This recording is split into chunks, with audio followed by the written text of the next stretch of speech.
What's going on? Happy Thursday, everybody. January 29th. It is 5:04 Eastern Standard Time in the early evening hours. Good to be with you guys. Tonight's show is brought to you by my friends at FanDuel and my longest standing sponsor, the folks at Preston Automotive Group.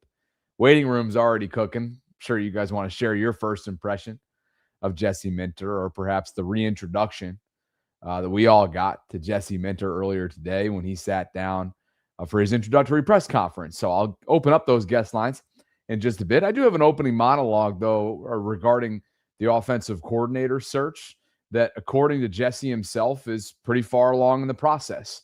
And I think there's been some hints dropped along the way as well. Remember, he only met with the media for about 30 minutes or so. And then he went on a tour. Colin Cowherd, Pat McAfee, Rich Eisen, he was all over the place. That's just kind of how it goes. This is how you roll out from a PR perspective, a new era of Ravens football, and that's exactly what the team did today. So first and foremost, I thought that he won the press conference, maybe not necessarily in the way that someone who has a quote-unquote bigger personality might, but to me, Jesse Minter is well-spoken. He is a family man. He is confident. He has a quiet confidence about him. He is extremely scheme-driven. I like his demeanor and personality, and I do think it's different.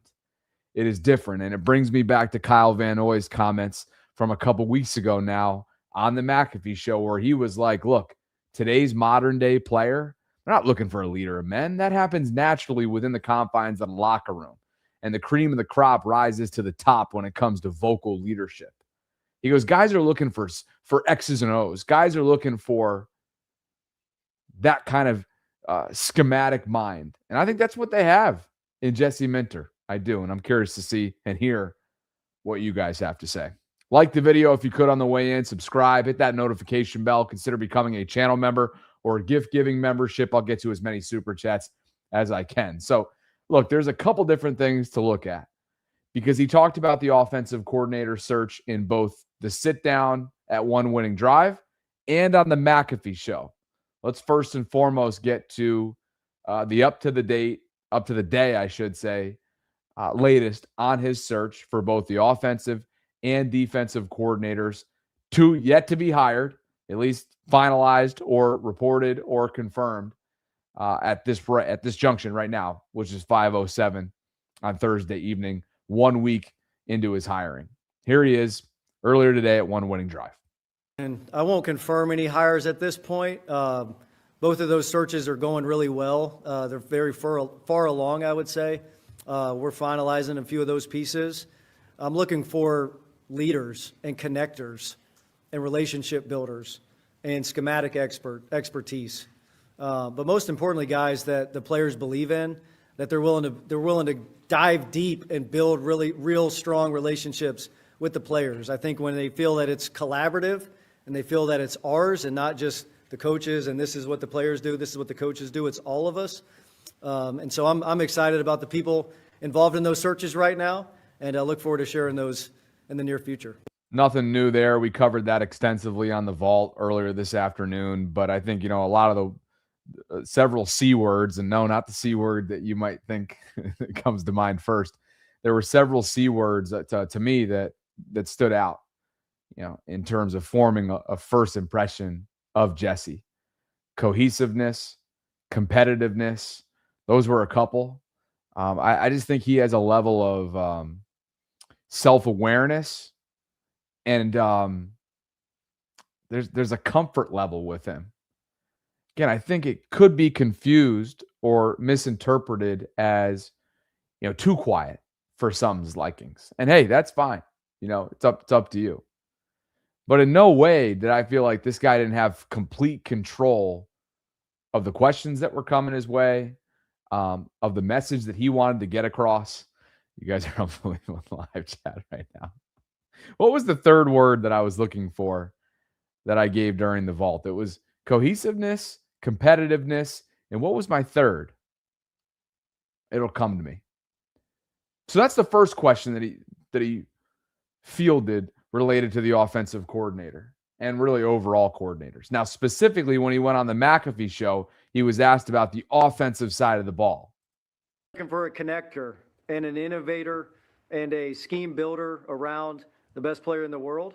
And so very, very creative, built on the things that have made this organization always successful. And I think that's playing great defense, having the ability to control the game with running the football, but ultimately building an offense around Lamar's skill set, what he does best, making plays easy for him at times and making plays at times where he has the ability for his instincts to take over. So a very well-rounded, well-constructed offense that's very creative, innovative, always forward-thinking, always trying to find ways to improve. Man. And I know we'll find that and look forward to Lamar leading that charge.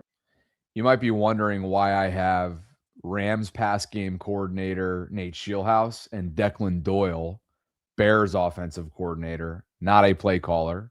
Ben Johnson is, but the Bears offensive coordinator. You may be wondering why they're featured prominently in the thumbnail. When I say hints, he's not specifically mentioning anyone. Let me be clear on that. But I think those are hints that as I look around with not only some of the candidates who've reportedly been reached out to and the team has shown somewhat of a level of interest in, I think that those are the first two that come to mind. Now, look, I get it. There's reporting out there from Jeremy Fowler on the national level that Scheelhaase is staying put. Cleveland went in a different direction, hired Todd Monken, and Nate has told folks that are close to him that he'd like to stay maybe another year under Sean McVay, and who knows, maybe he'll be this year's Jesse Minter next hiring cycle. But all I'm saying is those are the two names that come to mind when I listen to what Jesse's looking for in an offensive coordinator. They're both young. They're both innovative. They're creative. And yeah, they don't have any other play calling experience at the national level, meaning the National Football League level, but they've basically done everything else. And it's easy to fall in love with both of them, by the way, when you dig in really to what they've done for their respective head coaches, for their respective offensive play calling head coaches that they've worked for. It's easy to like it a lot.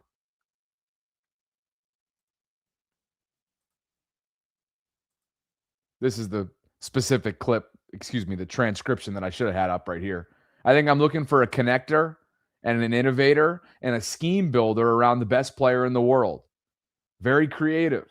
A very well-rounded, well-constructed offense that's very creative, innovative, always forward-thinking, always trying to find ways to improve. And I know we'll find that. And I look forward to Lamar leading that charge. Now, that could be interpreted in two different ways, by the way. Do you want Lamar to lead the charge in picking your next offensive coordinator? Or do you want Lamar to lead the charge in this new direction that you're bringing the offense in, that you're spearheading? Maybe it's both. I think it's the latter, though, but it could be both. Let me know what your interpretation of that was. By the way, I believe this was the only, I've pretty much listened to every single interview that he's given so far. The one on Colin Cowherd's show, listen to the last couple seconds of this, because this was the first time I heard this all day long. And it's Jesse peeling back the curtain and sharing perhaps what Lamar has expressed to him in some of their collaborative conversations that they've had so far. Jackson is an all-time talent. When you have a guy like a Josh Allen, Justin Herbert, Caleb Williams, Drake May, where you're like, okay, these guys can do a lot. They can go scripted, they can go off-platform, they can go off-script. What is the balance with Lamar to let Lamar be Lamar, but play within a structure you're comfortable with? Yeah, I think that's a great point. I think you want the structured plays to work really well and to be really an offense that he feels great about and that he feels like he's thriving in, and that you're making plays comfortable for him, stuff that he's really good at. And then I think those unstructured plays, I mean, that's where he's the best in the world. That's where his instincts are able to take over. He's able to make throws, runs, everything, every which way. But I really think it's the structure plays that we need to really make sure are tight and really make sure there's things that he's familiar with and really good at and willing to grow with. And I know he's super excited about where we're headed on offense, and I look forward to seeing him thrive in our offense. I know he's super excited about where we're heading on offense. All right. While it sure seems like Lamar did not take up Steve Bisciotti on the idea of hopping on his jet from South Florida up to Baltimore to be involved in person, it sure seems like he was and is involved on a remote basis. It sure seems like there have been multiple conversations between head coach and quarterback. And now it sure seems like Lamar is endorsing the direction in which this team is heading on the offensive side of the ball under the direction of their defensive-minded head coach, who, of course, now is teasing that they're getting very close, that they're far along in the process in terms of finalizing their next offensive coordinator. Now, Eric DaCosta was asked, as Sarah transcribed here on X, how involved players, including Lamar, were throughout the hiring process. He didn't really give a straightforward answer. He actually kind of glossed over it and didn't even mention Lamar specifically.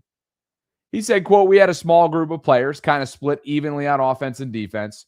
We had some guys on Zoom, some guys that were in person. They met with all the finalists." He said some of those players are also still involved in the interview process for coordinator interviews. And look, that's got to be Lamar. And Sarah and I covered it earlier on the vault, so I don't feel the need to go down this rabbit hole. But I did feel like he should have been there today, barring some sort of emergency or family commitment. Lamar should have been there today. He's the face of the franchise.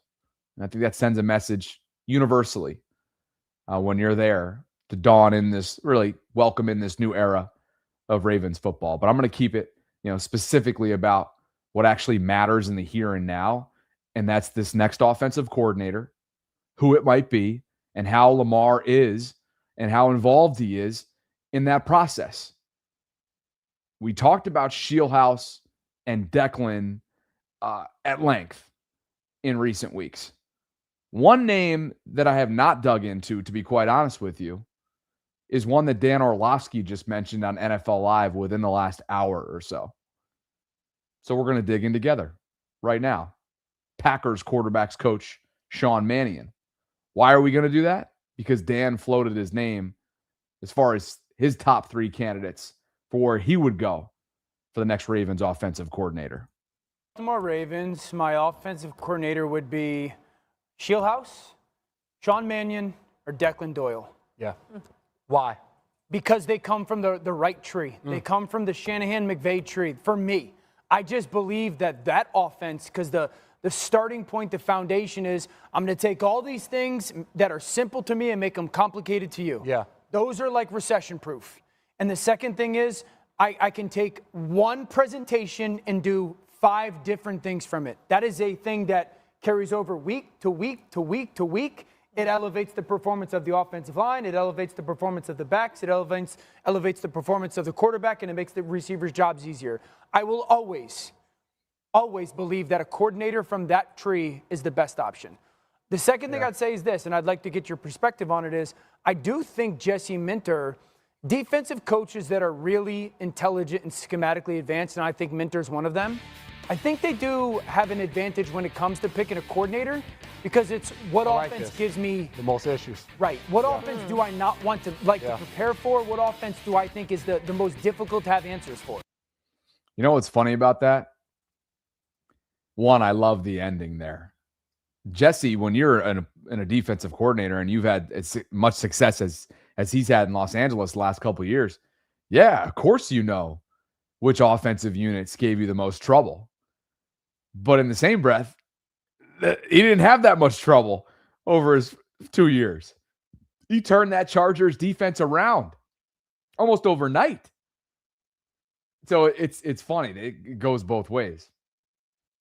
And I don't know, Mike, I would push back on you referring to the tree that Orlovsky refers to, the McVay-Shanahan tree, as bullshit. I don't think that's bullshit at all. I get it. Some of that stuff, there's projection involved there. There's hyperbole often involved there. There's perhaps, a sunshine and rainbows kind of level of exaggeration involved there at times. But that tree, man, it stands second to none in my mind. And so for the purpose of this conversation, there are 3 candidates that you see on the screen, 2 of which we've talked about extensively in recent weeks. Rams pass game coordinator Nate Scheelhaase, Bears offensive coordinator to the non-primary play caller under Ben Johnson, Declan Doyle, a former confidant, or I guess really the right word is assistant under Sean Payton, both in New Orleans and in Denver. We spoke about him earlier in the week. And then somebody who we have not spoken about, but if you're a Packers fan and you've followed along with some of the success that Jordan Love has had in Green Bay, you'd know that former NFL quarterback Shawn Mannion is the quarterback's coach in Green Bay. Last year, he was an offensive assistant under LaFleur, and now he just finished up his first season as the quarterback's coach. And so Orlovsky has these 3. Now, I don't know if Scheelhaase even feels like he is open to the idea of leaving the tutelage of McVay. He might be set on, hey, I'm going to sit here. I'm going to do this once more. We're going to run it back. And then this time next year, I'm going to be the belle of the ball, right? Like maybe that ends up being the case. So maybe it's not all 3 of these being available at the moment. And we know that Davis Webb is waiting in the wings. Sort of the elephant in the room there is whether or not Sean Payton, covets him enough, values him enough to keep him around, make it, essentially make him an offer that he can't refuse to remain in Denver. And look, then again, for some of these guys, they're probably not all that keen on signing up for a job like Arizona with their quarterback situation. And not to mention in the division that they're in.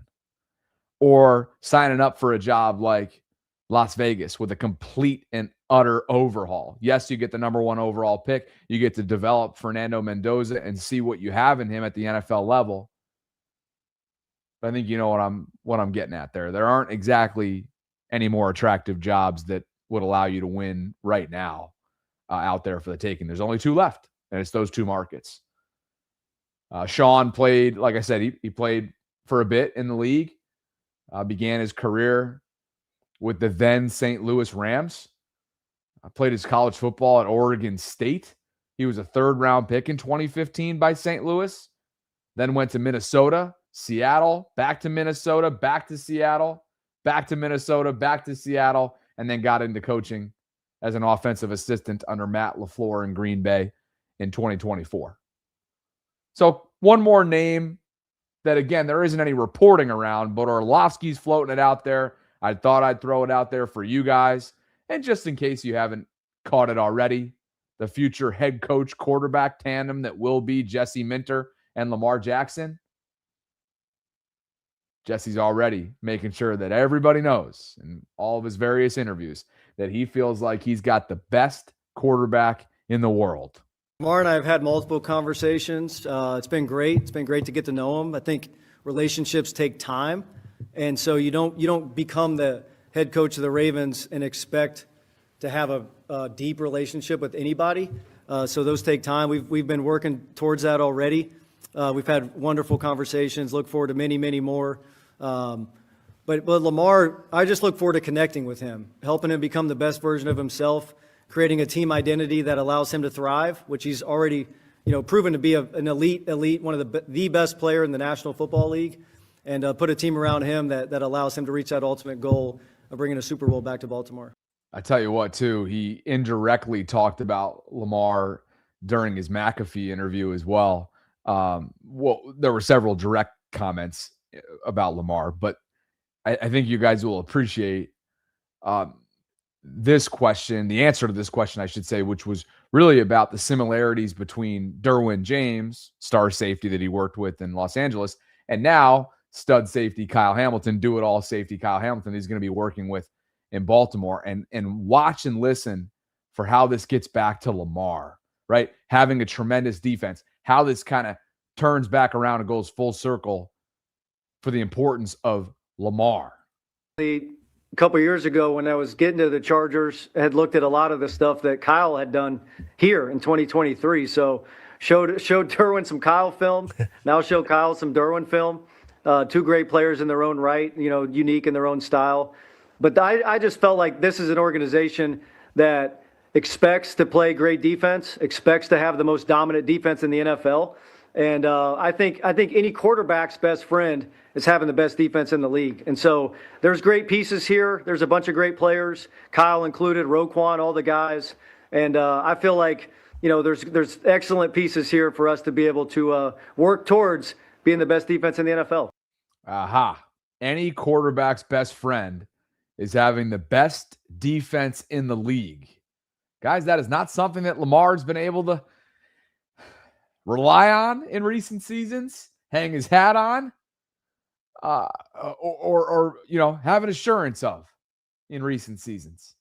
And Jesse's going to do his damnedest to make sure that's the case coming up in 2026 and beyond. He did confirm on game day, not only will his responsibilities be all things head coach, but he's also going to call the defense. Yes, he is.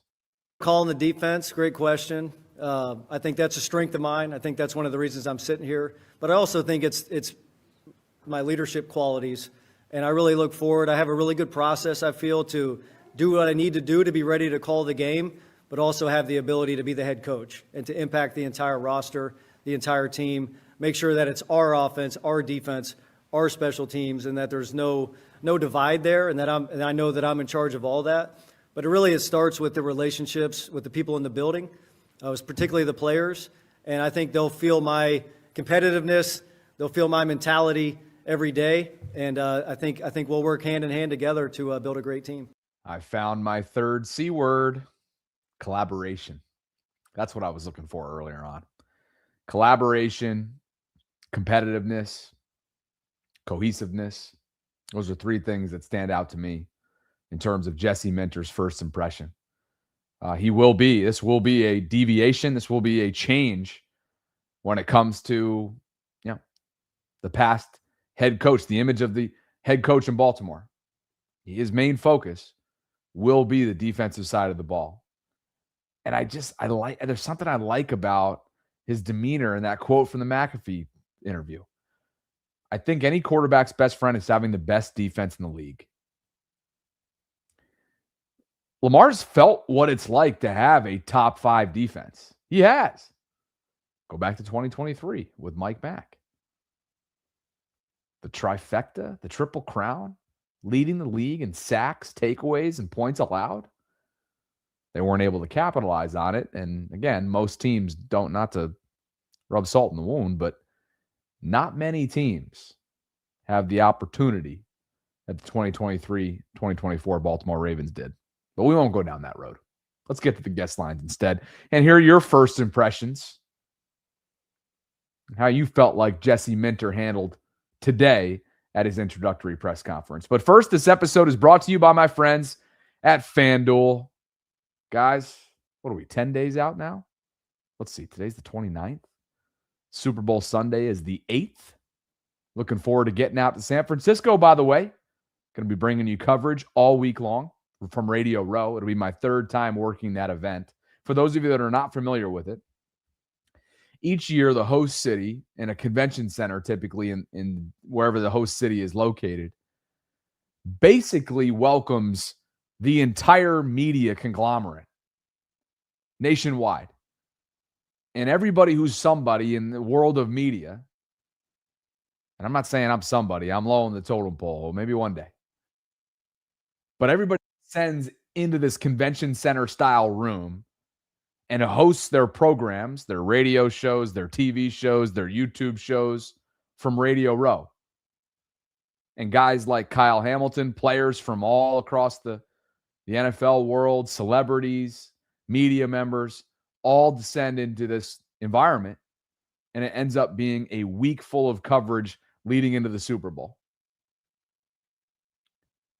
This year, it's in San Francisco, Santa Clara, at the 49ers, Levi Stadium.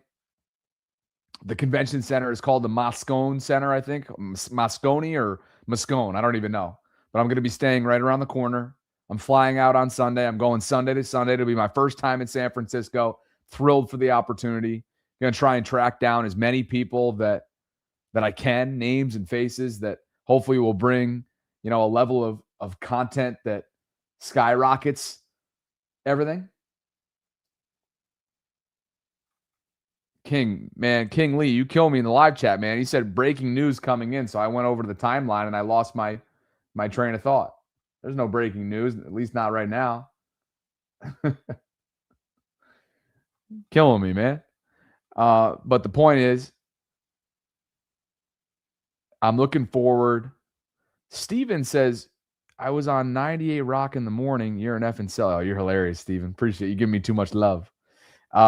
Point is, I'm going to be out there, and I'm looking forward to all kinds of coverage that we have up our sleeves over the next week or so, and I hope you guys will follow along.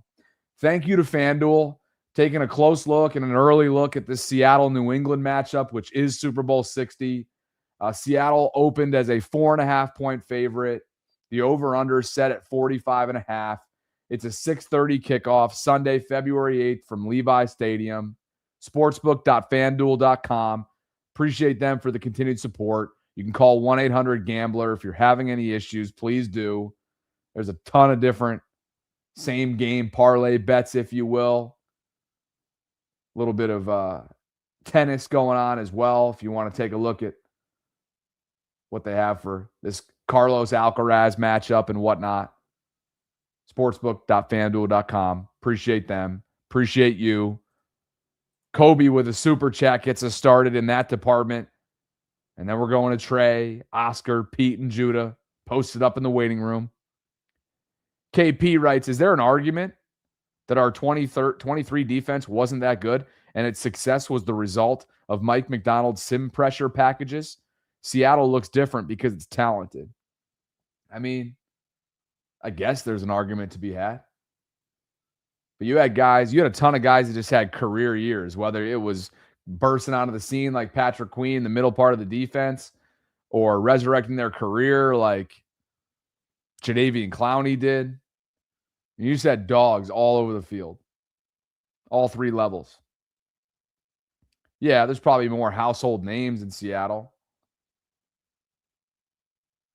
And there's no doubt that the feel that Mike had for his simulated pressure packages, like KP's referencing here, not only the feel, you can take Shawn Mannion off the list, by the way. Speaking of breaking news, the Eagles are bringing Shawn Mannion to Philadelphia to serve as their next offensive coordinator. Thanks, KP. Let me just pull this up on the screen real quick. So Dan Orlovsky just floated out that name for the Ravens, and we just talked about him. He's the Packers quarterbacks coach. I guess I don't have to dig into him as much as I thought I might have to because he's going to Philadelphia. Let's go ahead and pull this up on the screen real quick and get to the guest lines. So Shawn Mannion played quarterback at the NFL level. Matt LaFleur hired him as an offensive assistant last year in Green Bay, then elevated him to be the quarterback's coach, and now he's going to Philadelphia. A job that apparently not a lot of people wanted. Brian Dable passed on it. Declan Doyle withdrew his name from consideration. Does anybody want to be Jalen Hurts, offensive coordinator? Does anybody want to be in that highly dysfunctional environment? Nothing against Jalen Hurts, but wow. Jalen Hurts has had a lot of offensive coordinators. Doug Peterson, Shane Steichen, Brian Johnson, Kellen Moore, Kevin Patullo, Shawn Mannion. Now, a lot of that comes with a level of success, right? Because when you have success, guys get opportunities. Guys get head coach opportunities. But shit, man, that's a lot. That's a lot of guys. That's a revolving door. We'll see if Shawn becomes the next. And Steve reminding me what I just pulled up on the screen. Thanks, brother. Thanks for looking out. Mannion is going to Philadelphia. So you can cross him off the list. And again, to be clear, I don't even know if he was on the Ravens list. There's no reporting out there. It's just Orlovsky sharing his opinion. just to be clear on that. We can now take that off the table. He's going to Philadelphia. And let's open up the guest lines. Appreciate you guys for being with me. If you could like the video, subscribe, hit that notification bell, consider becoming a channel member or gift-giving membership. I'll get to as many super chats as they continue to come in. 90 seconds on the clock, gentlemen. Trey, Oscar, and Pete. My top 3 batting order. Let's see how they do at the plate. Appreciate Trey, you welcome guys. back to the program, brother. What's going on, man? Oh shoot, Bobby. Yeah, you caught me at a moment where I was just stuck in the snow. So yeah, I give my guy 90 seconds on the clock. I give you leadoff order, and then you're not even ready. I mean, I gave you you're at the plate, brother. 90 seconds on the clock. Hey, I got stuck in the snow. Somebody just helped me out. But good, yeah, man, we're all good. I want to say from that presser, I was meaning to ask you. I know you said Declan Doyle kind of gives the hint for that whole entire situation. I do too. I'm really hoping that's the way it goes. But are you thinking the only veteran presence, if he does go with a first-time play caller, is just going to be the O-line coach, or do you feel like he's going to bring in another assistant head coach that's got veteran presence like a Leslie Frazier? So are you talking about? Can you ask that once more? Are you talking about from Jesse's perspective or the coordinator? So from a staff perspective, saying a veteran presence, I know that we were thinking about the coordinator being there, right? So with Declan Doyle, you would want a veteran presence to also be around him. I know Leonard, the O-line coach, is supposed to be another person that's supposed to be like right there for that. But would you suggest that Jesse should bring in another veteran coach other than just the O-line coach? This is something that was going on in our chat. Just thinking about it. I got you. First of all, I'm glad you're out of the snow bank, wherever the hell you were just now. And I'm gonna let you go, and I'm gonna talk about it. All right. You good? Hey, you good? Thanks, man. Thanks for the call, Trey. Appreciate you and teeing me up for a little chatter about the importance of the veteran presence. And I think this started up in conversation earlier this week when, like he mentioned, Mike McDonald decided to bring Leslie Frazier with him to Seattle, and he spoke on the record for just how important of a decision that was. And so the answer is yes. I think they need to continue stacking on top of a veteran presence that they already have in Dwayne Ledford. Now, could that be somebody like Anthony Weaver? I don't know. I feel bad for Weaver, to be honest with you, because at this point, unless Arizona or Vegas, which are two tough jobs, to use Steve Bisciotti's words from a couple weeks ago, you talk about tough jobs. You're walking into tough jobs. And I think Kubiak's probably getting one of those too. So unless one of those goes in the direction of Weaver, he might be on the outside looking into this cycle. And is he about to eat some humble pie and come back to Baltimore in a non-defensive coordinator role? Or he's Jesse's assistant head coach, slaps the title on. He's already had that in his career. He wouldn't be the play caller after what we learned from Jesse's presser earlier today, confirming that he will indeed be the defensive signal caller. So I don't know who that presence is, but I know that Jesse would be the first to tell you that he wants all the help that he can get. I'm sure his father, with close to 50 years of experience at both levels, will join the staff in some capacity, I would think, just as he did in sort of a consultant type role with the Chargers.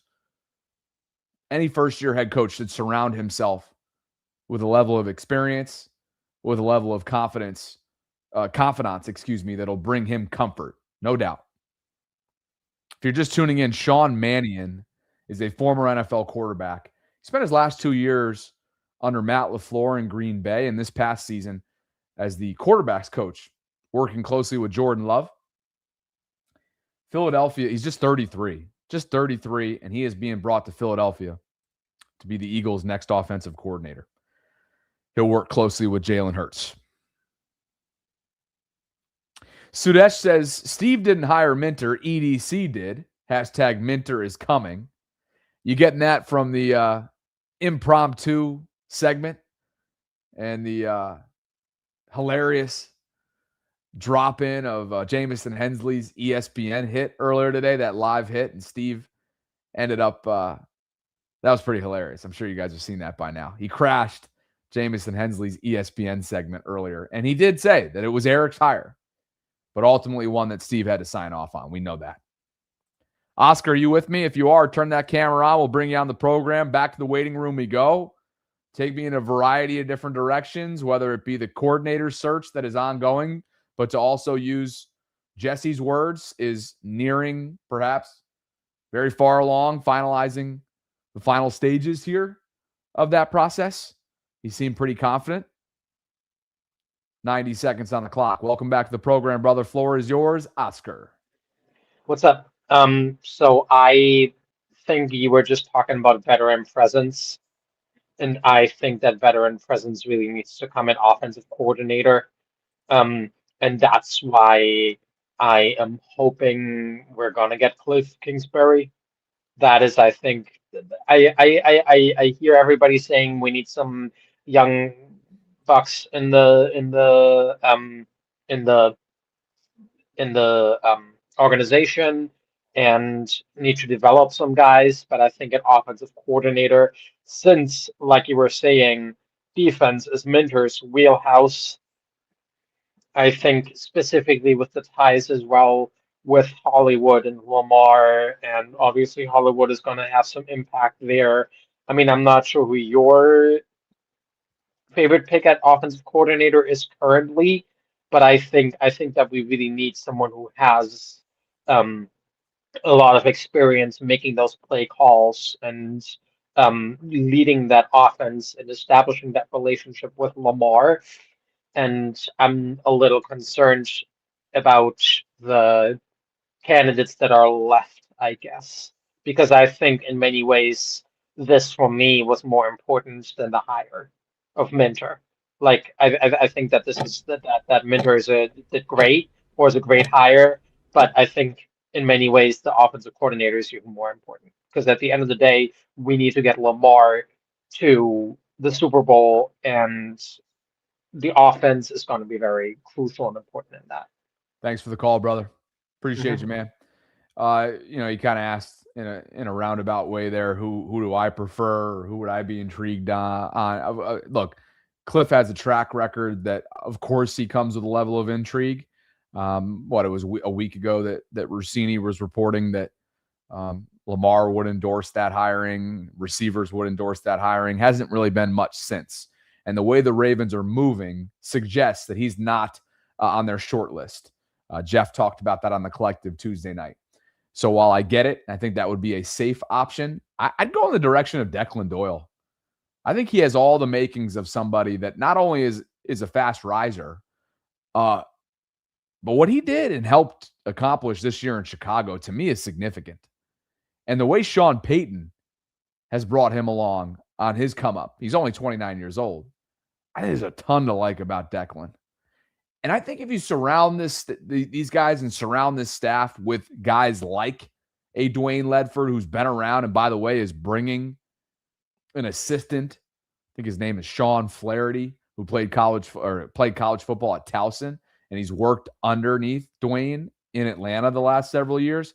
You bring along a couple of those guys to help fortify your staff. I like the idea of going young. I do. If it's the right fit, like a Declan Doyle. And hey, I'm the first to say this is a candidate that I have dug into very deep this week. All right. So somebody like Fieldhouse, I'm not saying that he doesn't come with his own level of intrigue. I just don't know how realistic it is, because he might have his heart set on staying with Sean McVay again and being next year's top candidate, in the 2027 cycle.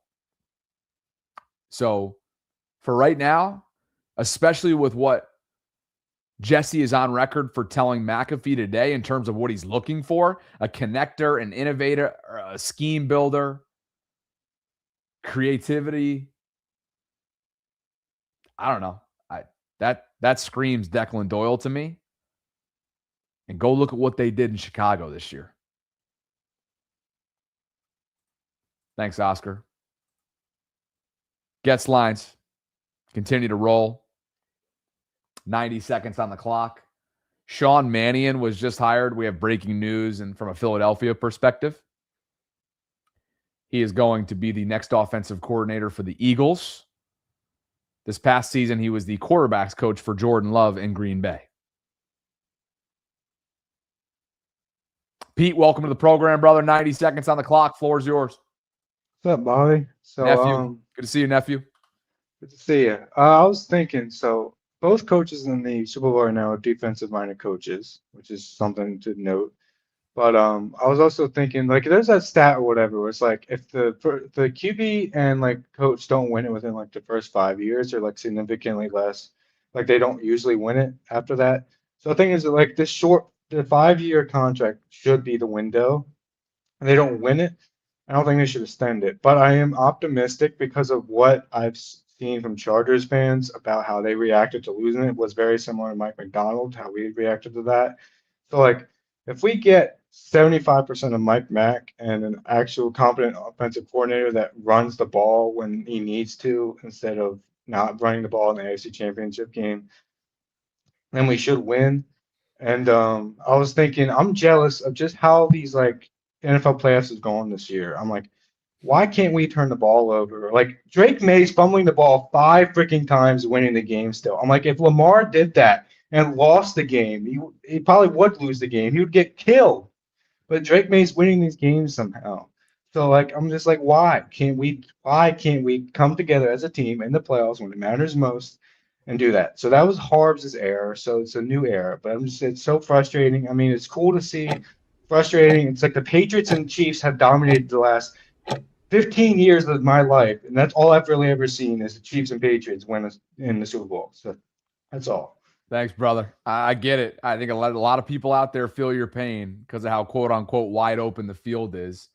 By the way, one of the first questions, if not the first question, that Jesse fielded today was about that. Past underperformance in the postseason and what he's going to do to turn that ship around. I really think building a really cohesive team that all the work that you do leads to being successful in those opportunities. So I think we will create standards that match the goals that we want to achieve, and then work every day tirelessly to get to that point. Our plan will be built on being at our best late in the season, into the playoffs, and look forward to that challenge. All right. Everybody's going to be looking forward to that specific challenge that is now presented to Jesse Minter for a team that is going backwards. That's just the facts. The AFC Championship game appearance falls short. Divisional round falls short. No postseason contention. Falls short in the regular season finale.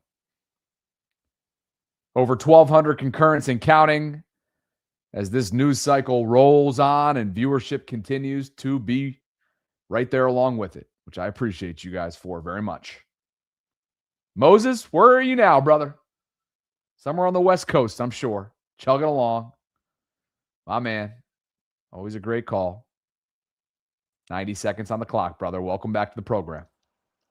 How's it going, brother? Yeah, I'm in Sacramento, man.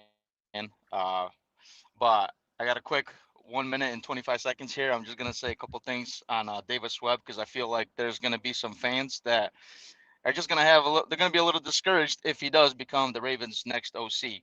Just a couple of facts here on Davis Webb. And this season right here, on August 16, 2025, it was preseason. Sean Payton granted Davis Webb the play calling duties for that preseason game against the Cardinals. They won 27-7, and the first 4 out of the 5 drives ended up being scores. Just a note. So any opportunity Davis Webb got, he shined. Another thing is, Broncos offense didn't scream all this, crazy offense this year, right? They're more known for their defense. But one stat that really popped out for me that was very interesting was that Bo Nix this season had 8 game-winning drives, including the playoffs against that Bills game. And that's the NFL record for anybody who's 25 years or younger. Now, I know a lot of it has to do with Bo Nix, but I would arguably say that Davis Webb and Sean Payton definitely had their hands in that. So I just want fans to keep their minds, keep an open mind for any young guys or anything like that, and just trust the process, man. Thanks for the call, dude. Safe travels. I'll be out your way on Sunday. Look forward to keep taking calls from you, Moses. So, couple interesting things there. Shawn Mannion, who was just hired as the next offensive coordinator in Philadelphia, played the position, played quarterback in the NFL. No previous play calling experience. He's going to Philadelphia to be the OC. Davis Webb, no previous full-time. You just heard there from Moses, though. He called a hell of a game in the preseason for Shawn. No previous play calling experience. Former player. Here's the thing. I don't think he even gets to the point of Baltimore unless something happens with what I'm sure will be a negotiation process between he and Sean Payton for what his role might be in 2026 and beyond, knowing that he just fired Joe Lombardi, who was their offensive coordinator, not the primary play caller. Sean is the primary play caller. How much does Sean Payton value having Davis Webb on his staff? We're about to see. We're about to see just how badly the Ravens might want him. 90 seconds on the clock. Judah, you ready to roll, brother, man? Oh, he's got his headset on. Here we go. Everybody hold on tight. He's coming in. 90 seconds. Floor is yours, brother, man. Yo, can you hear me? Yes, sir. Okay, listen. So, of course, I'm happy about the hire with Jesse Minter. But he said something that stood out to me, which I'm glad to hear. He said two things, actually. He said that a quarterback's best friend is a good defense. This is exactly why I wanted a defensive guy. He knows exactly what he has in the team of Baltimore. He has a mobile quarterback who is a Hall of Famer. He has a strong running game with Derrick Henry. When you combine that with the strong defense, a stout defense, that's the hardest. I think that's the hardest structured team to beat with all those elements put together. And Jesse Minter knows that. He also said that he wants to call the defense. I'm so glad about that. Also, I don't think we should hire him only for somebody else to come in and call the defense. But not the last caller, but the caller before, he said something. He said, "Why is it that Drake May can fumble the ball 4 or 5 times and they still win the game and Lamar can't?" What people keep realizing is we got rid of the reason, which was John Harbaugh. John Harbaugh was the coach that would bench his second best running back for half the season. He is the coach that would bench to what I believe the biggest weapon we had at wide receiver the entire season in Tez Walker. And for the people saying that Tez Walker is overrated, all he did was score a touchdown to the point where we call him TD Tez. And what happens when you put him in the last game of the season and you throw him the first pass he had for almost the whole season? What does he do other than take it all the way to the end zone, as he's been proven to do since he's been there? John Harbaugh was the problem. Judah, appreciate you, brother. Who the hell calls him TD Tez besides you? My man comes in and always drops the mic, does he not? TD Tez. How about it? TD Tez. John Harbaugh was part of the problem. No question about that. Not sure if it was the problem, part of the problem, and ultimately enough of a problem for Steve Bisciotti to make this decision that he did a couple weeks back. Guys, if you haven't already joined the Discord server, I would love for you to do so. It's a 24/7 hub for conversations surrounding Baltimore sports, and it is free to join. We're coming up on 1,300 members. I just dropped the link into the live chat, and let's see what the hell is going on in here. Let's see. Orlovsky's being spoken about. Patrick Queen is being DM'd. I'm sure that is a really cordial, direct message. Some KVN Twitter back and forth. Some Alele love. Erica does not want me to mention another name, but don't worry, Erica. Shawn Mannion is off the board. Yes, he is. He's going to Philadelphia, so no need to overly research him. And Brent just became member number 1,242. Sebastian, you're cracking me up. I don't think anybody called him TD Tez either. But it cracks me up, though, that Judah came in with that. Point is, I would love for you guys to join this group. It's a growing community. It's a fun community. There's constant chatter in here across the entire sports world. And somebody's typing right now. Who is it? It's Erica. Hello, Erica. It's good to see you. Would love for you guys to join.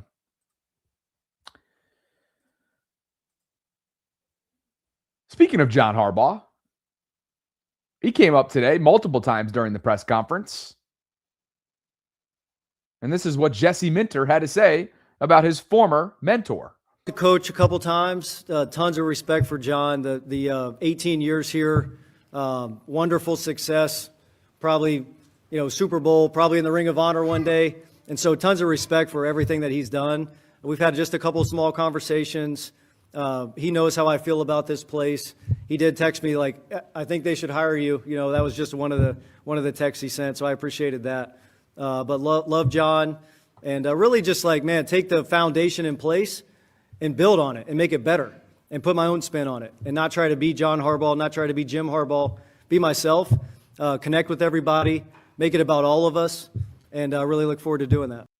I just think he gave a level of refreshment today with some of those answers. Like that one was a great example right there. Take the foundation in place and build on it. Make it better. Put my own spin on it. Not try to be John Harbaugh, not try to be Jim Harbaugh. Be myself, connect with everybody, make it about all of us. There's another C word, connection.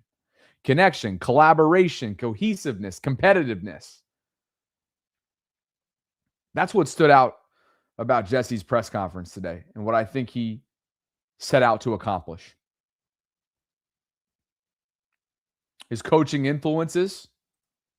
Yeah, I would say, I heard my dad say this the other day and it kind of hit me. The first half of my career, there's nobody more influential than my dad. It was my first person I worked for out of college. I was an intern for him. Obviously, we've been together at quite a few stops. And then when I came here in 2017, kind of got alongside both Harbaughs over the last part of my career. And so I would say those three been very influential on me. All of their own different styles, all different. And so I've tried to take things from all of them that help prepare me to be myself and to be the best head coach I can be. Good stuff. The Broskis writes, our top 5 defenses have only forced 2 turnovers in 8 playoff games under Lamar. And the one Huntley started against Cincinnati in 2022. That's unacceptable. Chargers had 2 in their wild card loss. Hopefully Minter turns that around. Yeah, this is the statistic right here, Broskis, that has to continue to be acknowledged, followed. This has been their Achilles heel. And whether it's been Lamar or Snoop or both, those quarterbacks have not gotten help from that side of the ball. And that's why I think, Jesse's specific quote stands out. And it was from his sit down with McAfee. I think any quarterback's best friend is having the best defense in the league. Now, to Broski's point, having a top 5 defense during a regular season means nothing if you don't show up, whether it be pass rush, whether it be tackling fundamentals, whether it be sound coverage, means nothing if you're not playing impactful football in January. But this statistic right here, and thank you for the $20 super chat, ultimately will be Jesse Minter's biggest task, along with, of course, finding an offensive coordinator that meshes well with Lamar. Tony writes, can someone explain to me how the number one guy who Lamar is closest to, the quarterback coach, is not the obvious choice for offensive coordinator? Tony referring to T. Martin, who is a free agent. And when he hopped on a show last week, he made it clear that it's kind of he's at a crossroads right now. He's waiting by his phone, waiting for that next opportunity. But Tony, here's the thing, and this point was made earlier in the week by Jeff. In a lot of cases, most cases even, your offensive coordinator is probably going to have his chance to bring in his quarterback's coach, because that's kind of how it works organizationally. Then again, I'm sure if Lamar were to voice enough support for T, I'm sure he could make that happen. Maybe those conversations are being had behind closed doors. But for the most part, the OC brings in his staff underneath him. It'd be very interesting to see how that shakes out. Thanks for the super chat, brother. If you guys are in the market for a new or pre-owned vehicle in 2026, I hope you'll consider checking out the folks at Preston Automotive Group. They got a great presence all throughout the DMV, including the Eastern Shore. And Trosseteers, subscribers of my channel, have a couple of exclusive offers out there for the taking. One of those is a $500 credit that you can cash in towards a new or pre-owned vehicle at any Preston area dealership. And when you buy 4 tires with them, you'll receive 50% off your alignment. You can see right here, you can contact them easily. Select your dealership location. There's a ton to choose from. My home location is the Preston Ford West dealership off of Liberty Road in Randallstown. And right now they've got 3,934 available vehicles to choose from in their inventory section, all of which can be broken down by make, model, keyword, price, vehicle condition, year, you name it. You do not need to be in the Maryland area or live in Baltimore to work with Preston. And they are my longest standing sponsorship. Appreciate them. Appreciate them for the opportunity to have wheels. My Bobby Baltimore Bronco, several years running now. I appreciate them greatly. Scan the QR code in the upper right-hand corner if you're interested in learning more. Pete says, Bobby, I hope you see I try to be a fan, but fair. Yeah. Appreciate that, nephew. My young junior and college nephew, Salisbury. Speaking of the Eastern Shore, it's exactly where Pete is right now, second semester. Appreciate you, brother. And appreciate everybody for hanging out. Got to go grab my mom from the airport. She's flying into the Tampa area, and she's going to watch Tilly for the next 10 days or so when I'm in San Francisco. So I'm going to go pick her up. If there's breaking news, we will be back on to talk about whoever the next Ravens offensive coordinator is. And just bear with me because the next couple of days, my mom will be here. We'll be sharing a studio apartment here in my spot in St. Pete and hoping that news breaks before I board that flight to the West Coast on Sunday. So that's what I have going on. I appreciate you guys all for being here.